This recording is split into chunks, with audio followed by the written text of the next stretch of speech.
Subscribing to The Observer on YouTube couldn't be easier, and we're going to show you exactly how to do that. First, navigate to www.youtube.com/theobservernj. Once you get there, all you need to do is hit the subscribe button. Next to the subscribe button, click the down arrow and then all. And that's it. You're subscribed, and now anytime The Observer is live, you will be notified. Hi again, everybody. It's Kevin Canessa coming to you live from the newsroom of The Observer and TheObserver.com on this, the 23rd day of December in the year 2025. Sure hope you're enjoying your Tuesdays, no matter where it is you are in the country. Here in the Northeast, it's miserable out. It was all morning, and it continues to be that way right now. It's raining. It's just cold and rainy. What is the temperature right now? 36 degrees. So it's just holding on from turning into snow. So I guess that's the good news, where all the DPWs around this area are related, but it is just rainy and miserable for the most part so far today. But as you do each and every Tuesday, welcome me into your home so that I can bring you this week's news, and you know I certainly have a lot to get to today. And before I do, I want to welcome in two dear friends who are here. Pat Long is watching us on her vacation from the post office. Patty, enjoy your vacation. We miss you already. And Kim Ventoso is also here watching with us along the way, too. And I know there are, I'm sure, plenty of people in the background who don't like to use the chat feature. So to anybody who's watching in the background, I know you're there, and I appreciate the fact that you are. Now we welcome in Kim's husband, Manny Ventoso Jr. Merry Christmas to you, brother, and to Kim and all the kids.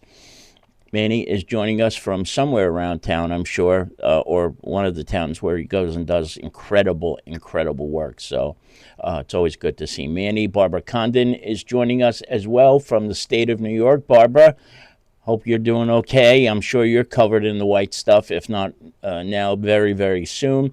And then somebody who doesn't know what snow is at all is also here with us, and that's my friend and longtime friend, Bill Scarterfield, who is out in Arizona. And I'm sure it's not anything like it is right here at 36 degrees. Billy, always good to see you and everybody who's here. Teresa Santos is also here with us. Teresa, thank you for joining us today. Really appreciate it. You guys could be doing anything else, but you're here instead, so thank you. All right, so what I'm going to do now is I'm going to kind of take a step back to Saturday night when I was sitting at home, and I get a phone call, which is not common on a Saturday night. And it was later part, was like, I guess it was like 7 o'clock, and it came from Chief Scott McPhee. If he's calling on a Saturday, you know right away something is going on. And I was kind of like worried that something was going to be up, but I just had no idea what it was. And that's when he explained to me that there had been someone who was shot with a bow and arrow. But there wasn't much else that could go out at that point in time because it was so fresh. It was just like the first hour of the incident when he had called me, and there were so many things that were unknown at that point in time. So the chief asked if I would go live and dispel any rumors about what was going on, to explain what had happened. And for people who are in the area of Kearney Avenue between Johnston and Woodland to stay the heck away, because it was a shelter-in-place order that was put in place to keep everybody from harm in that area. So I did go live, and it was not about 2 or 3 hours later that I had heard that there was a photo out of the victim with the arrow stuck in his back, and somebody sent it to me. And I realized, I think at that point, how serious the situation was, and that somebody was likely dead, but I couldn't speculate at the time. I wasn't going to speculate. And there was, of course, a lot of unknown at that point in time. So, when somebody tells you that there is a man who was struck by a bow and arrow. I had to think about it for a minute and think, like, am I hearing things right now? Is this really happening? But it, sadly enough, was. It most certainly was a real situation. And somebody lost his life.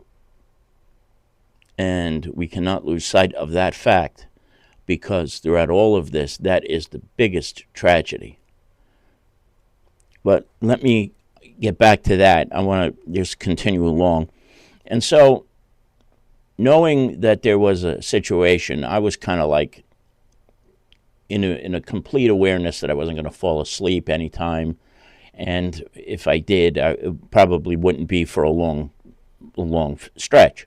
So I did go to sleep after Saturday Night Live. And for some reason, I got up at like 5 o'clock in the morning. It was a little bit after 5:15, maybe a little bit even past that, when I get a text message from Skylar Whitehead that there's a fire, and I think they announced it as either 20 or 22 Kearney Avenue, and I think the actual number is not one of those. It's one of those, but I don't know. So I just happened to be awake. I read Skylar's text that this fire broke out on Kearney Avenue, and I said to myself right away, I responded to him. I asked him if he was going to go, because for those of you who don't know who Skylar is, he has been an extraordinary fire photographer for over 10 years now, and he's now doing it for a living with his YouTube page, which is Skylar Fire on YouTube, SKYLERFIRE on YouTube. So please do check that out. And we've stayed in touch all the years after he moved out of Kearney and whatnot, and he tells me that this building is on fire again. At that moment, I kind of had a bad feeling that it was somehow connected to the shooting from the last night, because it was in the exact same vicinity. And lo and behold, that's what we did find out. And for a long period of time, people were under shelter in place. And during the day, on Sunday, I went down with Councilman Facito. We spent a couple hours down, about 2 hours down there. And the thing was, though, that nobody could get through, because the guy still hadn't surrendered yet. And apparently was giving the police a hard time and the SWAT team a hard time. But eventually he did surrender. And that was certainly a relief. But while they were fighting this fire, the firefighters of Kearney and all other towns that came in, you see right there, if you take a look at this still picture that I've had up on the screen, you see at least 4 or 5 SWAT members right there on the right-hand side of the picture by Bubba Land Laundromat. And then you see a little bit more to the left that the water is shooting at the second floor of the fire. So those firefighters were out there as sitting ducks in many ways, because the guy who had the bow and arrow was still barricaded inside the house at this point in time. So just you can't lose sight of that, how absolutely heroic it was what they did. Every single person who was at the scene of that incident was beyond measure the heroism that they showed. So I'm sorry that I'm a little bit all over the place today, but the bottom line is, when he did surrender, there was great relief.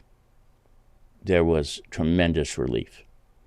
But I'm going to go back to that in a few moments, because what I want you to see first is a stunning video that was sent to me by a dear friend, and it's of a fire captain, the only person who was injured at all. And by the way, that captain has already checked out of the hospital, and he's doing well. I am authorized to say that. So that same fire captain who you're going to see in a few minutes being dragged out is doing very, very well. So, but this is where they were, at this point in time, the firefighters did not have this guy was not in custody, so they had to be very, very cautious in the way that they removed him from the fire. But here is the video of this happening, and it is absolutely remarkable.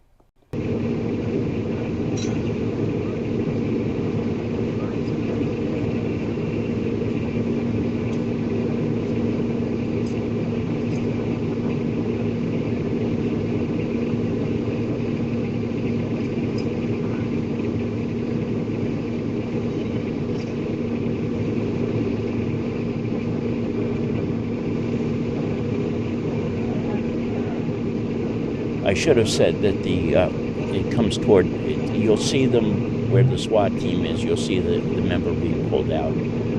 So just keep your eyes over there if you can.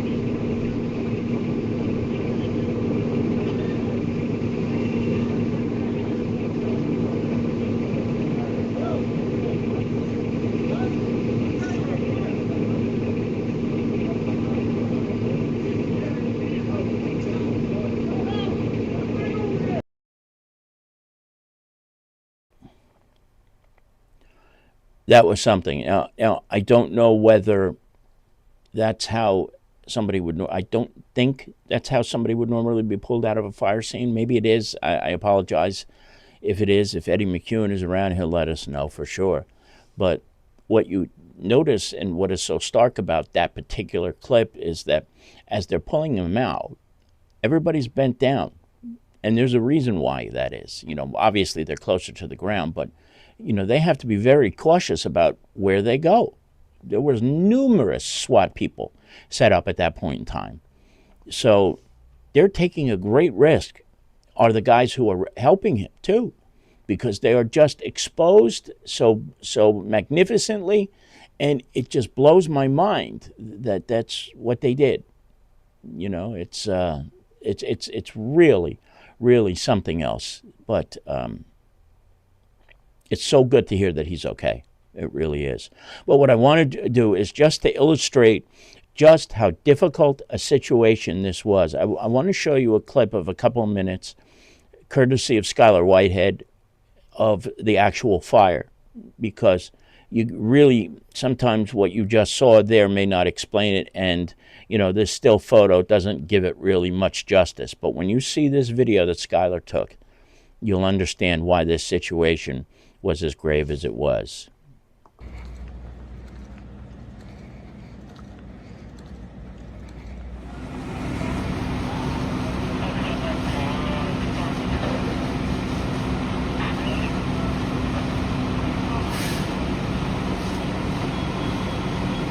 Yeah, they had some kind of incident here earlier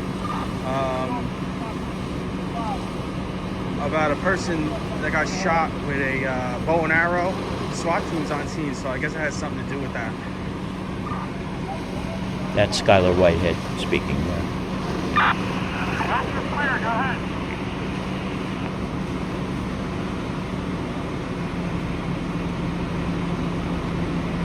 Silver Fire, do you have car and your location, please?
Appreciate it. Dispatch from Tower 2A. Stand by. Goodbye. Tower 2A is now in for one officer.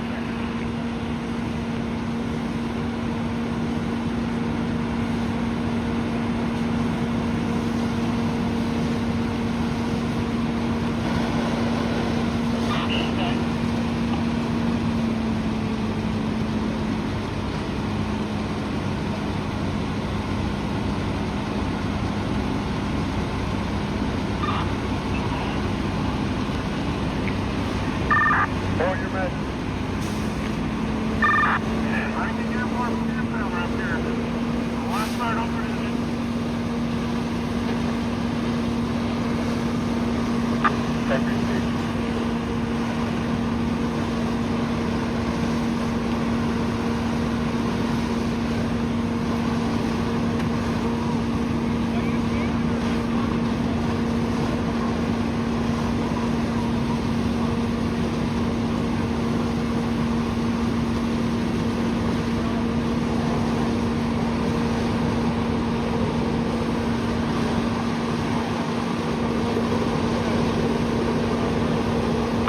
Section 1, command.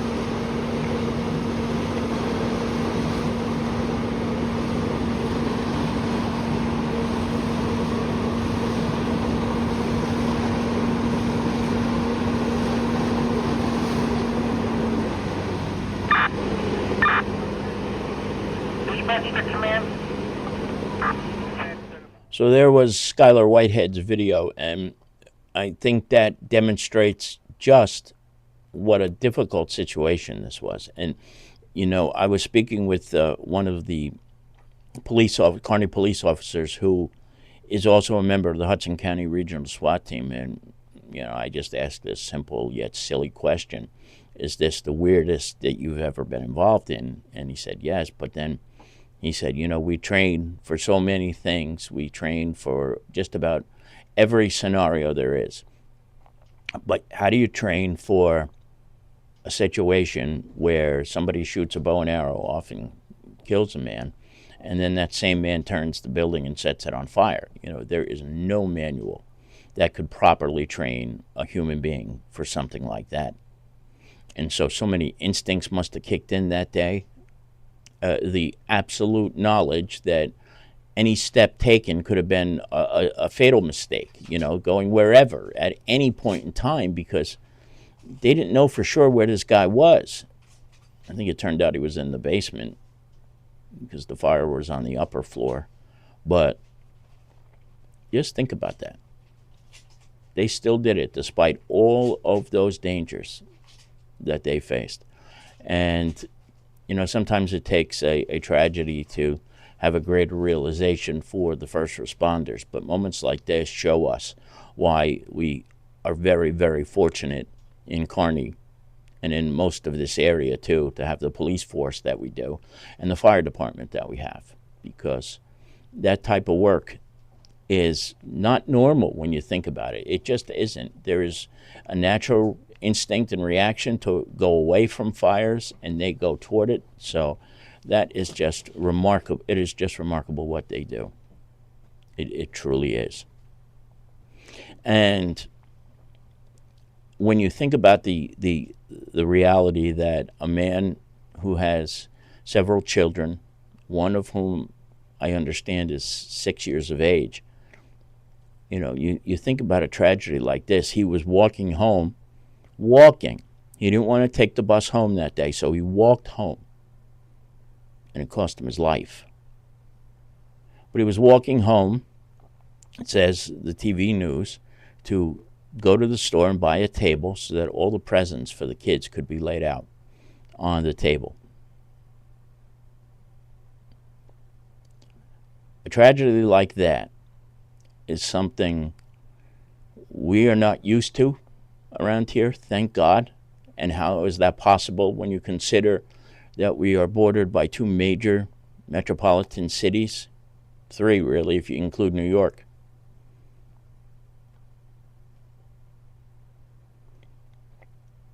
It is just too much sometimes to process. That we did go through it in the last couple of days. There were 2 days where people were were sort of on edge and nervous, but everybody pulled together.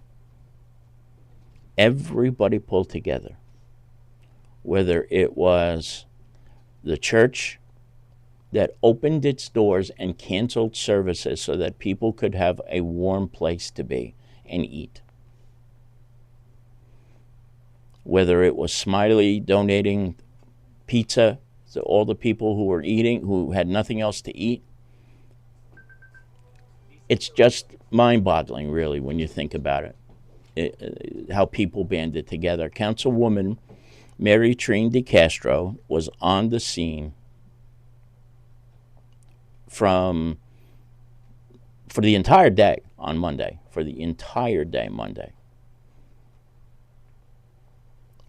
the mayor was there. So was Joe Rodriguez and Fred Esteves and Jerry Facito. They spent a good chunk of their day at that fire scene on Sunday, and to help the people who lost a loved one, whoever was in need, they were there. So sometimes during the worst moments of society and our lives, we see the best in humanity. We see the best in the people of this town who somehow pull together in the darkest and worst moments possible. And that's why I find it almost unfathomable to believe that someone would actually use this tragedy as a political weapon. But believe it or not, that is precisely and exactly what happened yesterday. Somebody used this fire and this loss of life to make a political statement, the likes of which I have never seen in this area before, because it was one of the most repulsive and disgusting things I have ever heard in my life. I'm not even going to say the guy's name, but I'm going to play a clip from his video. I'm not going to show you the video itself because I don't want his face to get on the screen. He's not worthy of it. But I'm going to play the words that he spoke yesterday about the mayor of Kearney. And then when I finish playing those words, I'm going to come back and explain to you why he may be the dumbest person on this planet who doesn't understand how the process works when you are the mayor of a town and a homicide has occurred. But you need to hear it in his own words first to see how dumb he is and how absolutely irresponsible making a comment like this is. And I don't care who the mayor of the town is. I don't care if it's Mayor Santos, Mayor Vartan, Mayor Hill, Mayor Sansone. It doesn't matter who, Mayor McIntyre, it doesn't matter who the mayor is. When somebody makes a comment about the mayor like this, which you're about to hear, he should be held accountable. Listen for yourself, though. Now, I do need to address a serious concern. Nearly 48 hours passed after this homicide before the mayor issued any statement at all. And when it finally came, it was only a written statement. While an acknowledgement is better than silence, it came too little. It was too little, too late. It wasn't enough. This was a murder in Kearney. The Criollo family deserves better. Kearney deserves better. In the nearly 48 hours following this tragedy, the mayor did find time, though, to attend local events, take photos, and post on social media. But not to promptly and directly address a community that was grieving, shaken, and demanding answers. We're not a big city where violent crime is routine. This is not something that happens every day. This is Kearney. Moments like this demand leadership that is visible, present, and accountable. Delayed and minimal communication sends the wrong message to residents who are concerned for their safety. Our first responders showed leadership. Now our elected officials must do the same. Kearney residents deserve transparency, accountability, and leadership, especially when it matters most.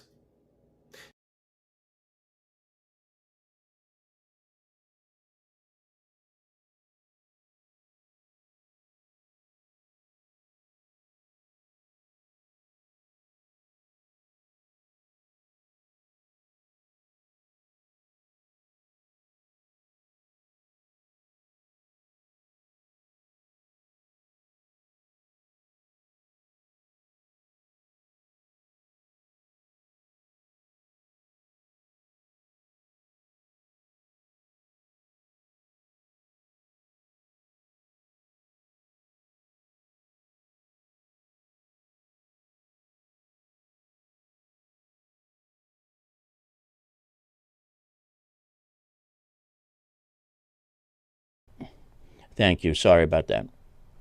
I'm sorry, they didn't get a chance to unmute the microphone there for a second. But I want to explain to you a little bit why this guy may be the dumbest person to ever roam this earth.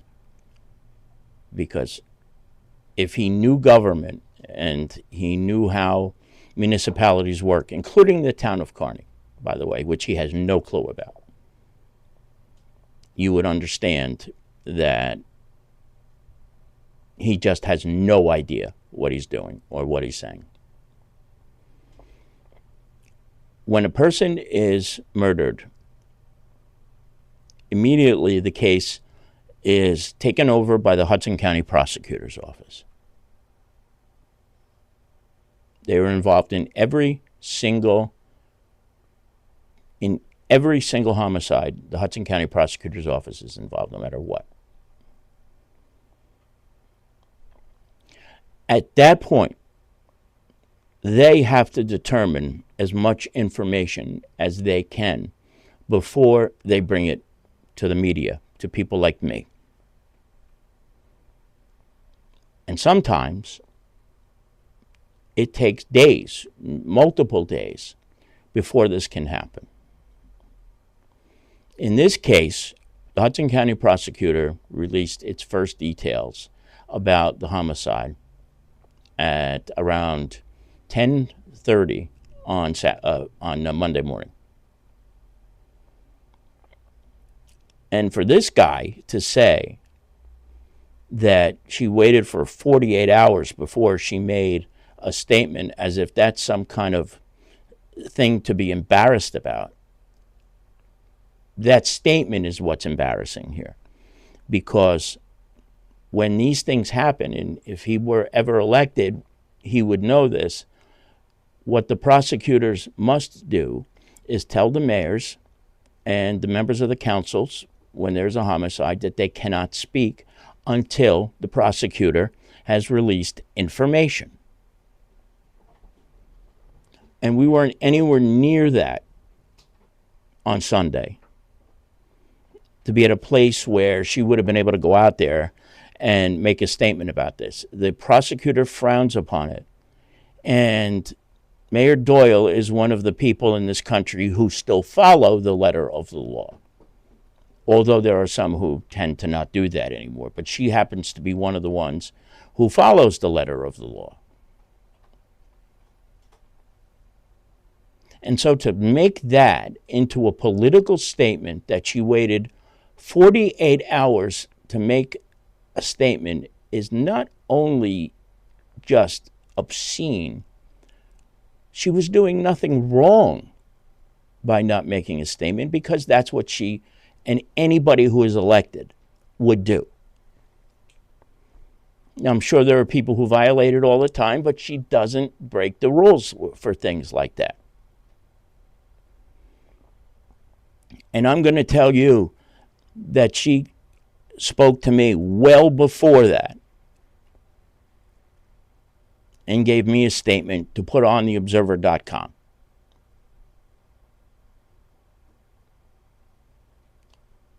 She shouldn't have done that necessarily, but it was out there. So to say that she didn't know or she waited too long is just as disingenuous as it comes. It really is. And then to say that she was out there posting photos on social media is about as obscene as it is too, because one of the photos that she posted was from an event for young people, and the other was this one. That was the other photo that she posted on social media that day. And do you know who that is on the right-hand side of that picture? It's her husband, Norman, the late Norman A. Doyle Jr. That was one of the two pictures that she posted on social media. And do you know why she chose that day? It's because it's around the anniversary of his death. That's why those pictures were up. That's why those pictures were up. And if a wife is not allowed to mourn the reality that her husband is no longer here, even when other tragedies are happening at the same time, then to hell with you.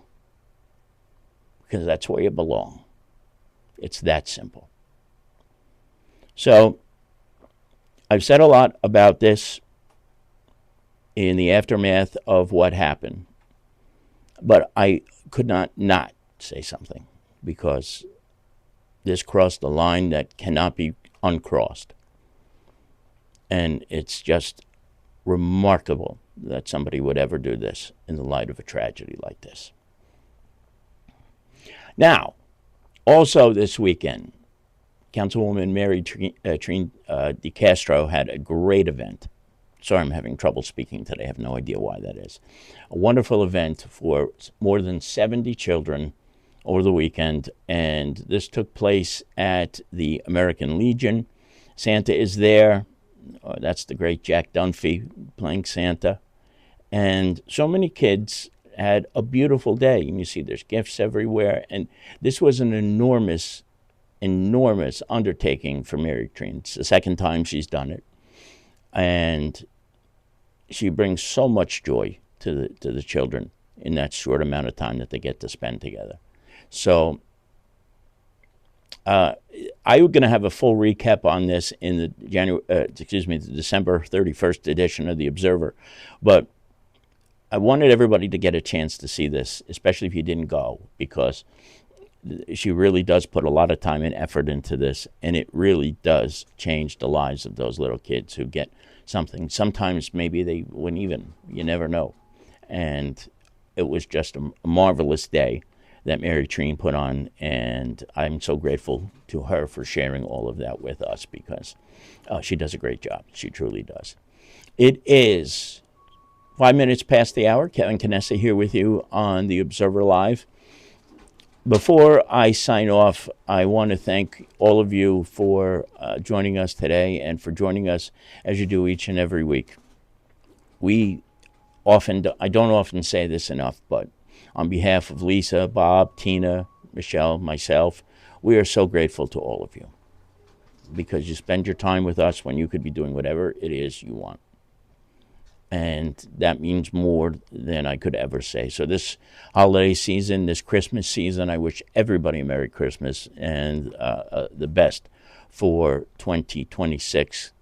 We all love you very, very much, and thank you for the support that you continue to show us day in and day out. We will be back 1 week from today with a look back at 2025. From the newsroom of The Observer and TheObserver.com, it's Kevin Canessa. I'm signing off for now, and we hope to see you back here again very, very soon. Take care, everybody. Enjoy the rest of your day. Bye-bye.